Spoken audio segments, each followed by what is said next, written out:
Start चलो। Yes, आज जिले के सीतामढ़ी में साहित्य महोत्सव में आपकी उपस्थिति है, क्या देखिए, साहित्य पे चर्चा और साहित्य, संगीत, शायरी, कविता पाठ अपने आप में बहुत मुख्य बात है। और मैं सबसे बड़ा सल्यूट करता हूँ जिले में जो कलेक्टर साहिबान हैं उनका, एसडीएम साहिबान हैं, पूरा जिला प्रशासन जो है वो इतना कोऑपरेटिव आर्ट के प्रति शब्द नहीं है। मैं बता रहा हूँ,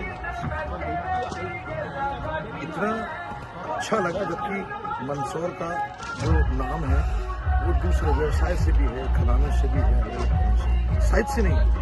आज और कल जो हुआ, इससे हिंदुस्तान के साहित्य क्षेत्र में, साहित्य लॉबी में और साहित्य परिचर्चा में मंदसौर पूरे देश में कल से ही जाने जाने लगा। ये अपने आप में बहुत बड़ी उपलब्धि है। दूसरी ये बात, हम लोगों को जो मौका दिया, ये मौका देखिए, हम लोगों को मौका जो मिलता है तो हमारे हुनर से मिलता है। हम कोई राजनीतिक लोग नहीं, हम किसी से फोन नहीं करवाते, हम गाने बजाने वाले लोग हैं, रास्ते में लोग हैं। तो किसी ने कहीं सुना हमारा प्रोग्राम, किसी ने कहीं सुना, तो हमको, अब अयोध्या में भी हम जा रहे हैं, अयोध्या में हम लोग जा रहे हैं 21, 22, 23, 24, 25, 26, 6 शो है हमारे। उसमें राम और कृष्ण की लीला बहेगी और 5-5, 6-6 घंटे गाया जाएगा, उसकी पूरी तैयारी। तो क्यों बुला रहे हैं वो? तो उन्होंने सुना ना, उन्होंने सुना तो ही बुला रहे हैं, अदरवाइज तो वहाँ हिंदुस्तान के सारे बड़े बड़े सिंगर। जिंदगी में सफर शुरू किया तो कितने साहित्य के प्रोग्राम अभी तक कर चुके हैं आप तक? ऐसे सच बताना बहुत मुश्किल है। देश विदेशों में अलग अलग तरीके के, पड़ोसी मुल्क में भी गए हैं, रशिया में गए हैं, जर्मनी में गए हैं, नीदरलैंड, न्यूजीलैंड में गए, ऑकलैंड में गए हैं, बांग्लादेश में गए हैं। हर जगह की साहित्य देखिए, जो साहित्य है ना, उसकी एक ही परिभाषा, चाहे वो जाम्बिया की हो चाहे अफ्रीका की हो, वो अपने कल्चर की ही बात करते हैं। कोई भी साहित्य में जब बात करेगा तो अपनी संस्कृति की बात करेगा, क्योंकि संस्कृति से साहित्य निकलता है।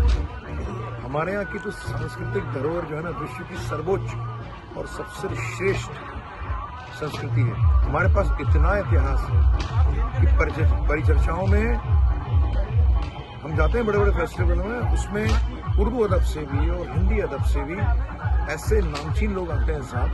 8-8, 10-10 घंटे जो है महफिलें चलती हैं, तब भी कम पड़ जाता है। किसी का विषय है संगीत, किसी का विषय है नृत्य, किसी का विषय है पुरातत्व, किसी का विषय है इतिहास, किसी का विषय है वेद, किसी का विषय है कुरान, किसी का विषय हमारे यहाँ के जितने वो हैं रामेश्वरम और वो जो 4 मठ हैं, है ना। तो इतनी बड़ी फहरिस्त है हमारे यहाँ अपने जीवन की। 5000 साल के इतिहास को लेके, कल्चर को लेके बोलने के लिए इतना मैटर है, तभी हमारे यहाँ इतना पुरातत्व है इन सब चीज़ों। हम लोग भी तो पुरातत्व गाते हैं, ये आर्काइव है।